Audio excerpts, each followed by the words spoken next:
ഞാൻ എൻ്റെ extreme fat loss സമയത്ത് ഞാൻ കൂടുതലും ഉപയോഗിച്ചിരുന്നത് ചപ്പാത്തിയാണ്. Because it's gives me sense of satisfaction and reduces my hunger. If you are looking for fat loss, roti is better. I will explain you why. ഒരു ചപ്പാത്തി എന്ന് പറയുന്നത് അപ്രോക്സിമേറ്റ് 70 കാലറീസും 100 ഗ്രാം റൈസ് എന്ന് പറയുന്നത് അപ്രോക്സിമേറ്റ് 130 കാലറീസും ആണ്. ഒരു ചപ്പാത്തിയിൽ 3 ഗ്രാം പ്രോട്ടീനും 100 ഗ്രാം റൈസിലും അപ്രോക്സിമേറ്റ് 3 ഗ്രാം പ്രോട്ടീൻ തന്നെയാണ്. ഇനി നമ്മൾ 100 ഗ്രാം റൈസിലേക്ക് വരുവാണെങ്കിൽ ഇതിൻ്റെ ക്വാണ്ടിറ്റി വളരെ കുറവാണ്. ചപ്പാത്തിയെ അപേക്ഷിച്ച് കമ്പയർ ചെയ്യുമ്പോൾ റൈസിൽ ഫൈബറിൻ്റെ അളവും കുറവായതുകൊണ്ട് തന്നെ നമുക്ക് ഈ 100 ഗ്രാം കഴിച്ചാൽ വയറ് നിറയില്ല.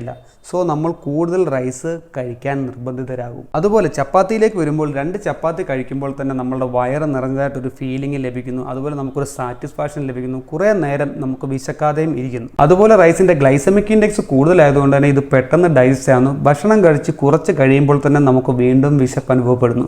എന്നാൽ ചപ്പാത്തിയിലെ ഗ്ലൈസമിക് ഇൻഡെക്സ് വളരെ കുറവാണ്. അതുകൊണ്ട് തന്നെ നമുക്ക് പെട്ടെന്ന് വിശക്കുന്നില്ല. ഇനി റൈസ് കംപ്ലീറ്റ് ആയിട്ട് അവോയ്ഡ് ചെയ്യാനാണോ പറയുന്നത്? അല്ല. നിങ്ങൾ ഒരു നേരം റൈസ് കഴിക്കുകയാണെങ്കിൽ അടുത്ത